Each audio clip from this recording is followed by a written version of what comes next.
Welcome to the 2020 Republican National Convention. My fellow Americans, tonight, with a heart full of gratitude and boundless optimism, I profoundly accept this nomination for President of the United States. Just imagine what 2020 would have looked like, fighting for your life without Donald Trump fighting for it too. I watch him treat janitors, security guards, and waiters the same way he would treat a VIP. He made them feel special. And this election will decide whether we will defend the American way of life or whether we will allow a radical movement to completely dismantle and destroy it. That won't happen. The president did what he said he would do. He took action. But I have news for Joe Biden. We are free. We are free people with free minds. My hope for America is that formerly incarcerated people will be afforded the opportunity to take advantage of the fact that we live in a nation of second chances. As I grant John, I'm not sure you know this, a full pardon. So I don't know if you know that, Jamie. Ladies and gentlemen, the President of the United States. You're now fellow citizens of the greatest nation on the face of God's earth. Congratulations.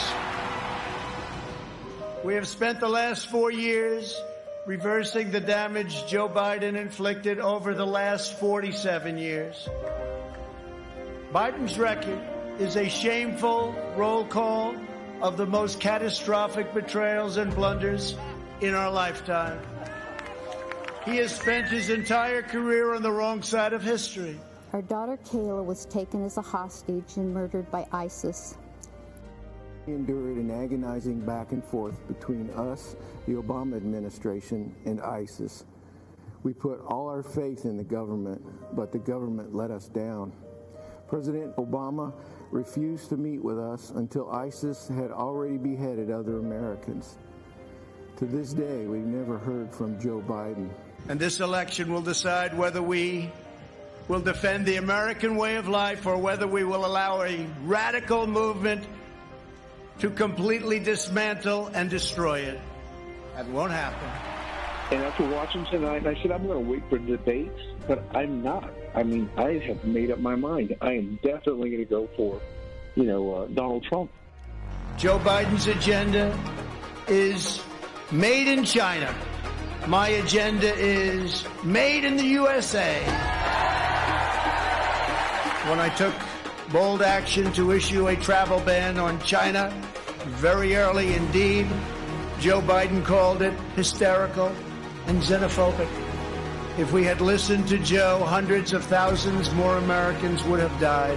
At the Democrat convention, you barely heard a word about their agenda.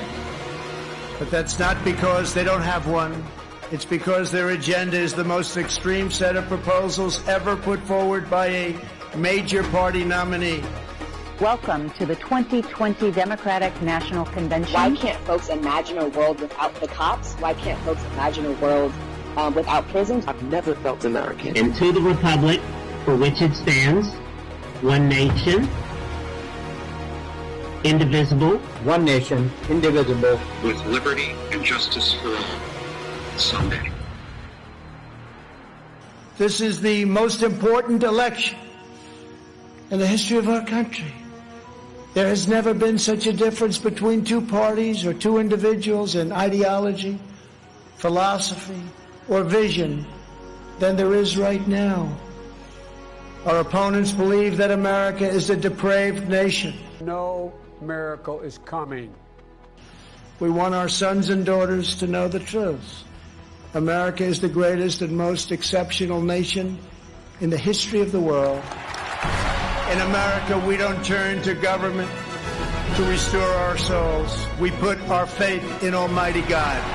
What united generations past was an unshakable confidence in America's destiny and an unbreakable faith in the American people. Over the next 4 years, we will prove worthy of this magnificent legacy. We will reach stunning new heights. There is no one like us on earth. Americans have steel in their spines, grit in their souls, and fire in their hearts. For America, nothing is impossible. For America, there is a dream, and it is not beyond your reach. And we will make America greater than ever before. I love you all. God bless you, and God bless America. Thank you very much.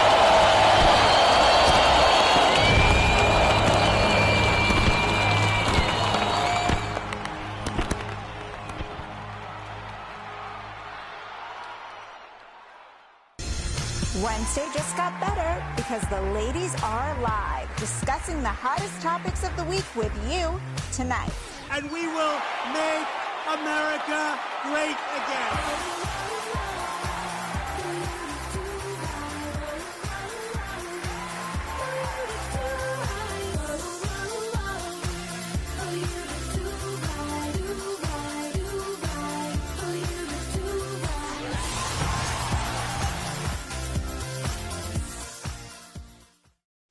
Hey everybody, I'm Lara Trump and welcome to The Right View. Joining me tonight is Kimberly Guilfoyle and Mercedes Schlapp. We are missing Katrina Pearson, but we're coming to you from all around the country. Kim, you're in New York. Mercy, where are you? I'm in a hotel room. Flagstaff, Arizona. We've got the big pink bus, which of course misses both of you all the time. And we have a great bus tour ready to go, starting here with a couple field office visits and then heading off to Phoenix. So we've got a jam-packed, you know how these bus tours are. It's just never ending. It's 24 hours of action. So we're thrilled to be here. It's just beautiful. That bus started and it's not stopping until Election Day is over and Donald Trump has 4 more years under his belt to go. I'm coming to you from my parents' living room in Wrightsville Beach, North Carolina. So it's great to be back with you guys. Obviously, we haven't been here for a couple of weeks. We had 2 conventions to get through. Now, ladies, the contrast between the Republicans convention and the Democrats convention, I don't think could be any different. I'll tell you, as somebody that helped plan the Republican convention, I was forced, unfortunately, to watch every moment of the Democrat convention. And I mean, like an extended Zoom call type situation. They had people that I don't know where they were coming from. They were trying to make it look very organic, but this is Hollywood. I was a little confused. I thought they were going to blow the doors off, give us a great production. And by the way, talk about how great our country is. Instead, they didn't do that. They depressed everybody. They made you feel ashamed to be an American. I want to get both of your thoughts. Kim, what was your thought first on the DNC and then on the RNC? DNC, fright night, okay? It was just like ridiculous, one after the next, just terrifying. Their vision, their view of this country, the fact that they just have, no plan whatsoever. All they want to do is stoke the flames of unrest, of anarchy, of rioting and looting. And that is not the dream for America that President Trump has. And I just want to commend you, Lara, for the phenomenal job that you did and all of the tireless work as a young mother with 2 young children to be able to do that, make that commitment, plus do your senior advisor position and all the comms and surrogate work. I mean, it's nonstop. But the results spoke volumes, and the quality, the content, the vision of America that you guys were able to put forward, the incredible speakers that really represent the American dream and the successes of President Trump's policies. I'm hearing from great people like Sissy, hearing from great people like Alice Johnson, all of the above. It really showed the energy and diversity of our party and highlighting the impact of President Trump's policies and what the impact they have on real American families. So it's great. I just love it. And also a shout out to one of my best friends now, I don't know, 12, 13 years, Tony Sayegh, who's incredible. He did a great job. He loved working with you, Lara. Really such a wonderful team together working on all of this. And I got to say, I think President Trump is in a stronger position than ever before to win in November because the media was forced to cover it, to hear and see and feel and breathe in the truth of the promise of this great nation and what President Trump stands for. So I'm fired up. I'm excited. And I think we're competitive in so many states, Minnesota as well. And as you see, everyone's working hard, across the country, making appearances like you, Lara, in North Carolina, and, Mercy in Arizona. I'm getting ready to take off for a big fundraising swing in Florida. And we're going to be hitting all the major markets as well, and Cincinnati going to Ohio. So I'm excited. I think we're on a roll. We're on a roll. Yes, Folks. we are on a roll. And Mercy, obviously, we had a great team that came together during the DNC. We had a lot of great counter programming from the campaign. Give me your thoughts on things. Who were some of your favorite speakers? What was a highlight for you? What did you think of the RNC? Yeah. Well, I called it America's convention. It was the most inspirational convention during what I would say an unconventional time, right? I mean, normally you have all the big events happening surrounding the convention, and this was a very difficult event to execute. And you know, as Kimberly said, Laura, I know you worked so hard to get it done, and I'm glad it's over. I know, and we had a lot of prayers going, but it was executed so perfectly because it did tell the stories of Americans, whether it be the lobster man, whether it be our dairy farmer, whether it was their stories that really spoke to me and spoke to us. And, you know, like taking, for example, you know, you could take any of the speeches and learn from them. And I think like Maximo Alvarez, you pointed out. That's absolutely incredible. He's amazing. But, you know, one of them that really brought me to tears was Ann Dorn's speech. Yes. Her story. Oh, God bless her. I mean, just think about that. Her husband, who, you know, former police officer, was there to help a friend. You know, he answers at the moment of time when they're trying to break into his friend's pawn shop, and they kill him cold blood because of these left-wing agitators. And these live streaming. Live stream, and his grandson didn't even know, but was actually watching. That to me was one of the most horrifying things to learn from her speech. Yeah, but you're right, Mercedes. I mean, it showcases exactly what is happening in this country and why it's so dangerous and why so many people are terrified to let the Democrats get control, not just of these great American cities, but of the entire country. That's right. I mean, could you imagine for one moment, Donald Trump is the only person that has been standing up from day one saying, we got to end the violence. I want to send federal troops. I want to help quell this. And of course, Joe Biden, it took him 4 months to come out and say anything. But she highlighted that so perfectly, I think. And I'm glad you guys got what we tried to do. Look, we knew that the Democrats would play the Hollywood card, right? They dragged out the Hollywood celebrities. And I mean, God, they pulled out all these politicians. We thought we would never have to hear from I know. Talk about them all out. Oh, and everybody felt like they were being lectured to the entire time. We said, you know what, this should be a convention of and for the American people. And that's really what we tried to do. And I'm glad you took that away from it. Can I add something? You know what the Democrats wanted us to do? They wanted us to feel guilty. They wanted us to feel guilty of being an American. And it was all about because you are bad, because you are unworthy.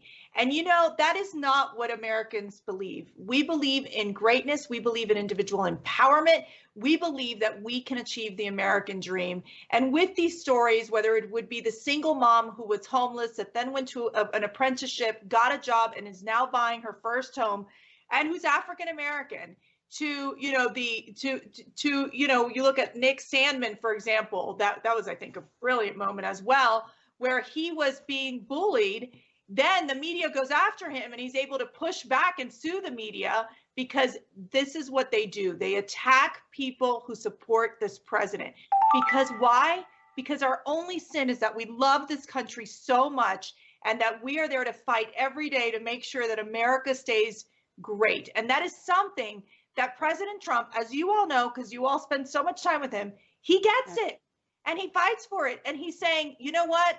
We have to stand together as a nation. We have to unify and we need to stop the violence. And the fact is that daytime program of the DNC was even scarier than the nighttime program. Oh, God. They said, we abolish the police, we abolish ICE, we abolish prisons, take out under God. You go down that list and you're like, they're a bunch of crazies. They do not love this country. And let me tell you, they need a one-way ticket to Venezuela because that's what you're going to end up with in America if you don't stop it right now.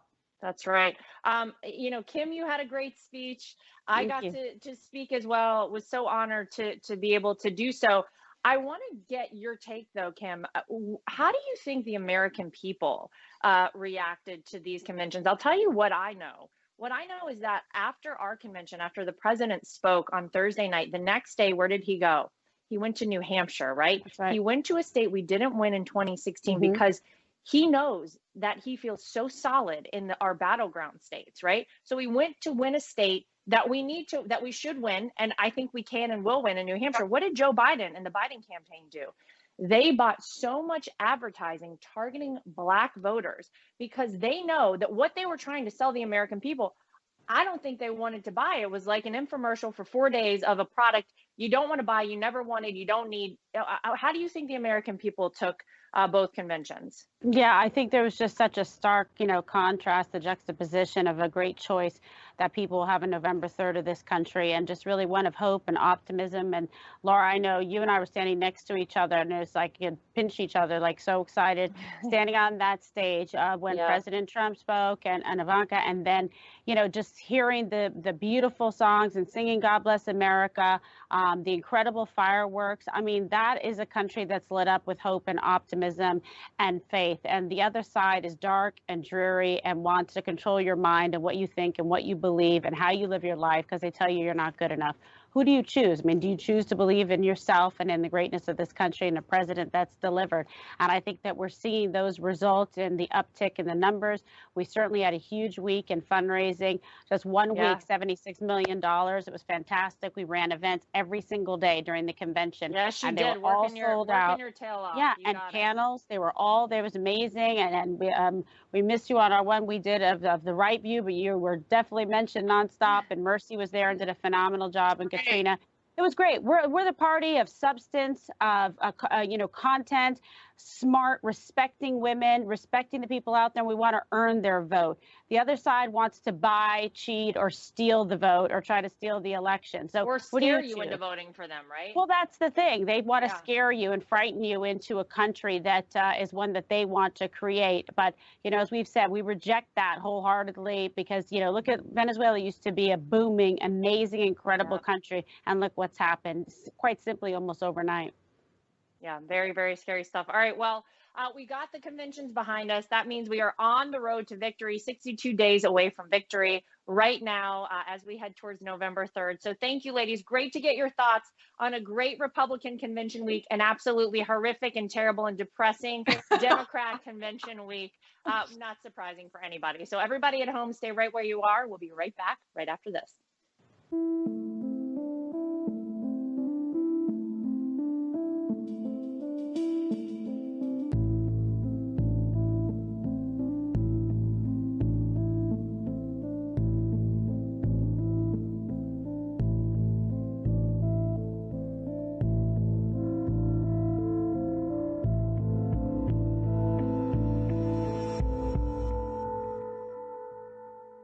I'm Donald J. Trump, and I approve this message. I'm ready to go. This is a crisis. This is no time for Donald Trump's record of hysterical xenophobia. Biden's son inked $1 billion deal with a subsidiary of the Bank of China. Why are we getting nervous, man? China is going to eat our lunch? Come on, man. They're not bad folks. Since the outbreak, the Communist Party has been mobilizing overseas organizations to buy local supplies and send them to China. The growth of China is overwhelmingly in our interest. What a beautiful history we wrote together. Banning all travel will not stop it. The president is right. The travel restriction on China, as every public health official we've talked to said, bought the country time. Hysterical xenophobia. Jeremiah. Xenophobia. Joe. I complimented him on dealing with China. I'm not going nuts. I'm Donald Trump, and I approve this message. Joining us now is Cissy Graham Lynch, who works with Samaritan's Purse and Billy Graham Evangelistic Associations, but joins us today in her personal capacity. Cissy, thank you so much for joining us on the program. Oh, thank you, ladies. This is going to be fun. All right, fantastic. So before we cover your amazing RNC speech, I want to touch on the slightly pathetic speech that Joe Biden gave in Pennsylvania on Monday. So I know it'll be tough to watch, but let's play this clip of Joe Biden seriously struggling. COVID has taken this year, just since the outbreak, has taken more than 100 years. Look, here's the lives. When you think about it, more lives this year than any other year for the past 100 years. Okay, Sissy, how does Joe Biden expect to be president of the United States when he can't even complete a full sentence during a major speech? You know, I personally, during election year, I love all the memes that come out. I feel sorry for Joe Biden because, you know, we're all working moms. I try to balance being a working mom and my job. I forget things all the time, but I'm not running for president of the United States.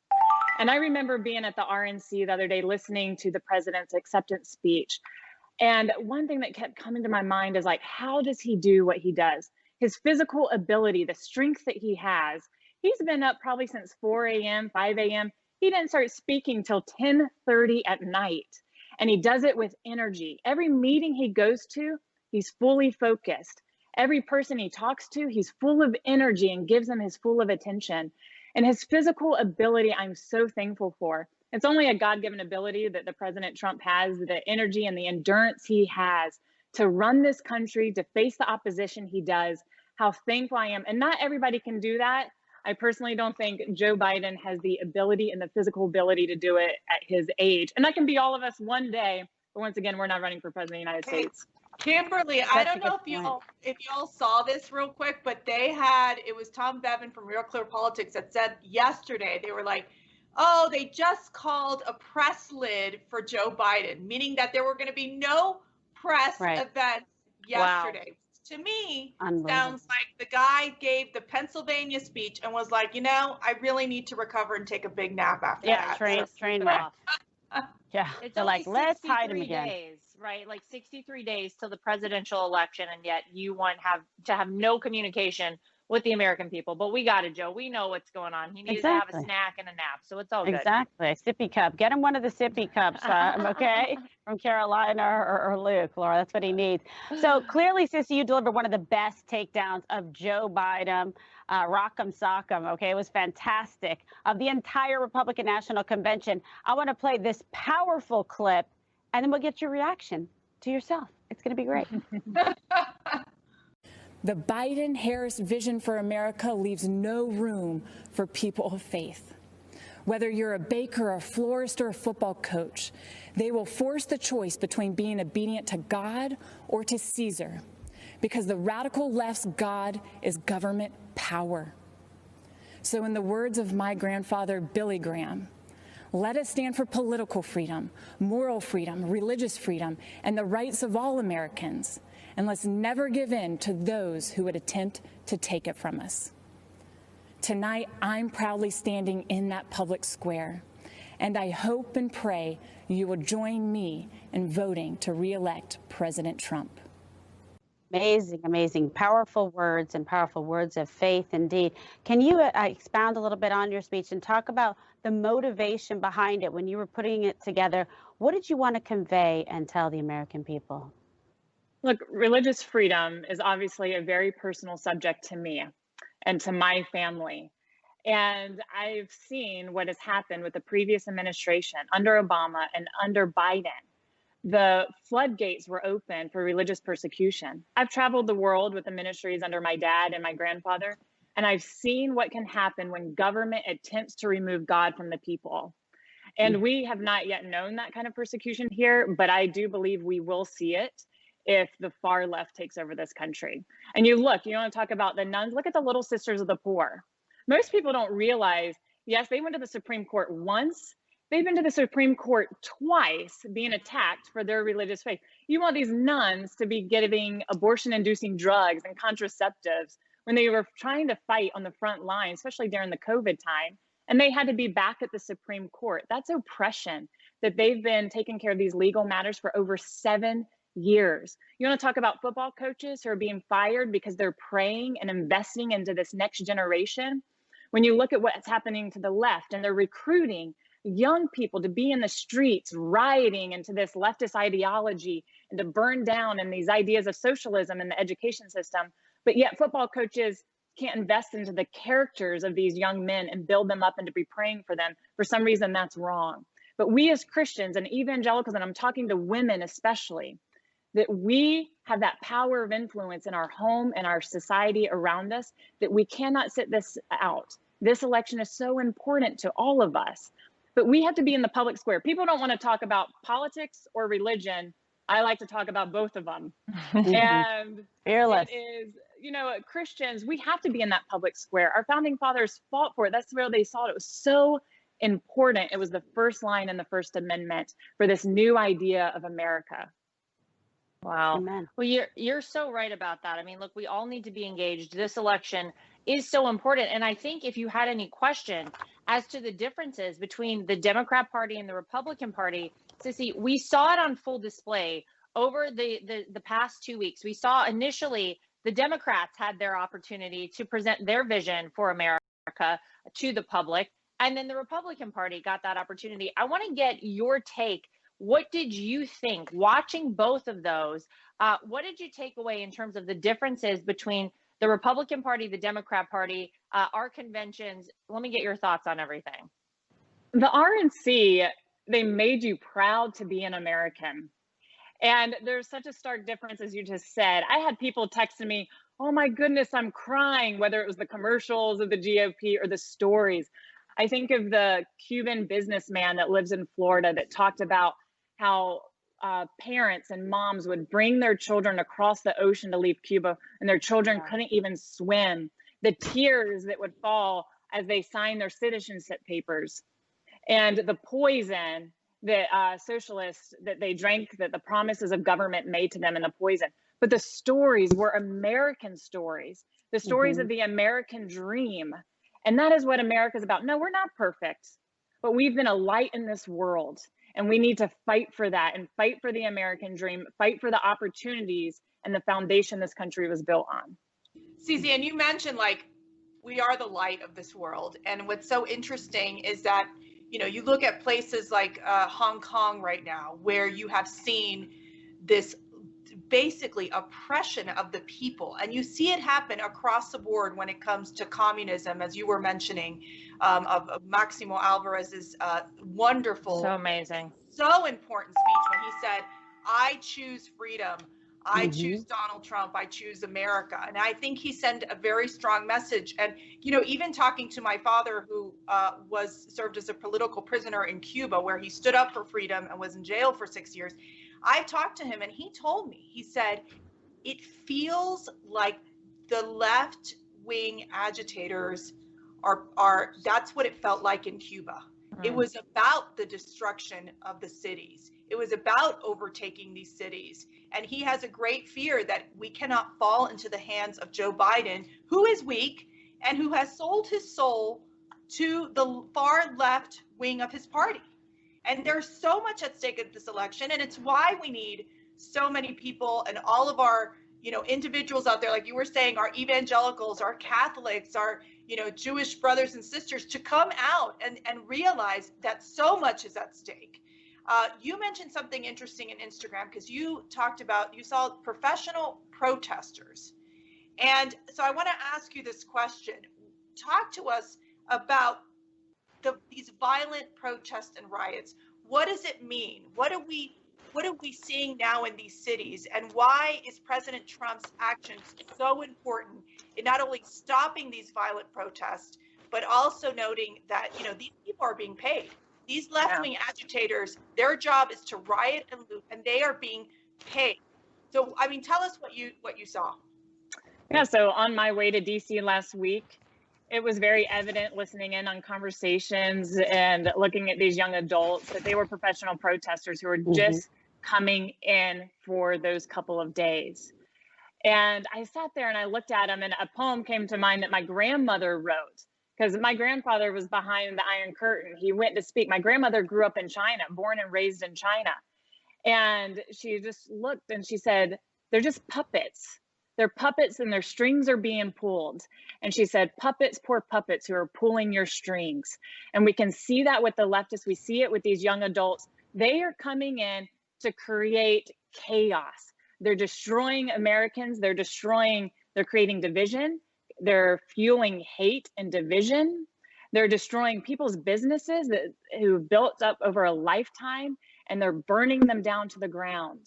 And when we left the White House the other day, of course, we saw what was in the streets. You could hear it as the president was giving his speech.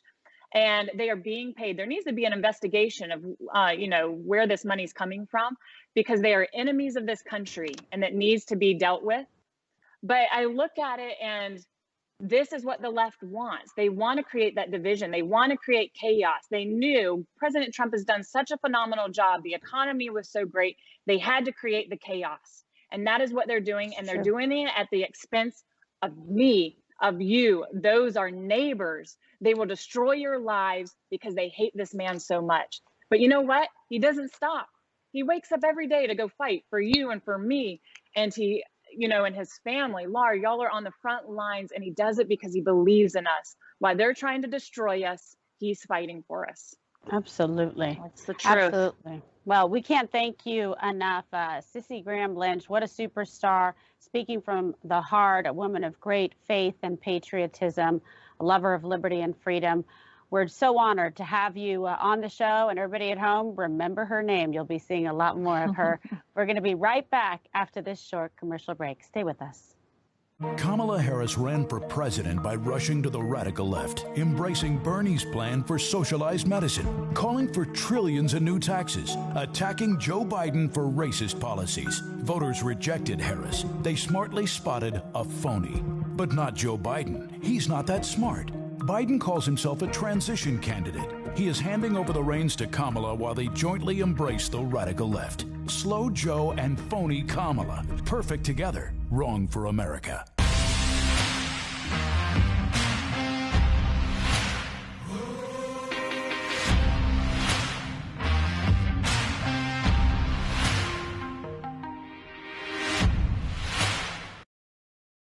Welcome back to The Right View. I'm Mercedes Schlapp, and while Joe Biden continues to live in his basement, maybe come out occasionally for about a couple minutes a day, the women of The Right View are working tirelessly, working so hard that we got to shorten up the show a little bit because everybody's got to get back to work. But let's start with you, Lara. What's happening today in North Carolina?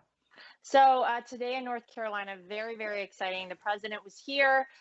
We are officially, I guess, Wilmington, North Carolina, my hometown, a World War II heritage city, which means that during World War II, we were a city that provided so much support for our troops, for our military, happened right here in my hometown. So I was so proud to be able to be there with my parents and with the president for that today. Very, very exciting at the battleship downtown. So really, really awesome. Kimberly, what are your final thoughts as we get into this crazy campaign season? We're in the final stretch. Yes, well, I had a lot of fun at the convention. It was so positive and fun. Hashtag Guilfoyle challenge. My brother's horrified because I am now a meme on the GIF-like keyboard. But anyway, hey, that's what you take out of it. The best is yet to come. Indeed, it is with President Trump, because it wasn't an amazing convention. But y'all know what happens when the lights go out. It is time to hit the campaign trail and get out there again. And I'm proud of the campaign that has been built to reelect the president. And from now until Election Day, I'm sure I speak for everyone in saying there won't be much sleep. Okay, Mercy, we know that. It's pedal to the metal, ladies. And I cannot wait to meet some of our viewers out there on the trail. I'll be all over Florida and Ohio, like I mentioned, next week, but this weekend going into next week. But I can't stress this enough. This election is going to be the toughest political battle we have ever faced in this country. And if you support this president, if you want to see him get reelected, you're going to have to do something about it. This isn't one of those elections where you show up on Election Day, cast your vote, and hope for the best. That's not going to be good enough. And if you have not donated to this campaign yet, please donate. The president needs your money to win, to save this country. If you haven't made calls yet or canvassed your neighborhood, please go sign up at armyfortrump.com. We want to see all your beautiful faces out there on the campaign trail, but we also want you to take that extra step to help reelect the president.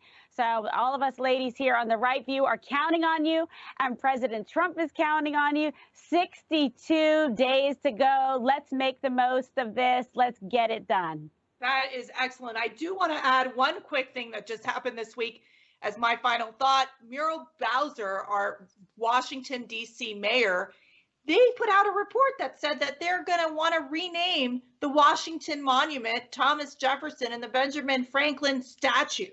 So to say that this president has been right on this issue of erasing American history, that is the goal of the left wing. It needs to be stopped. And as Kimberly has said, it is why we are in the most important moment of our lives to make sure President Trump wins. These leftists are crazy. They are the ones who are causing these riots, the violence. It's organized. And let me tell you, when you have the mayor of DC and their cronies come out with this report that let's try to see if we can relocate or rename the Washington Monument, you know that they have lost it. And it is why we as Americans, as patriots, need to stand strong to defend this nation, to ensure that we keep America as great America as we know, for not only our children, but for our grandchildren and for generations to come. So stand up for freedom, stand for our flag, stand strong, and stand for Donald J. Trump. Yes. And remember, as Kimberly said, sign up for armyfortrump.com,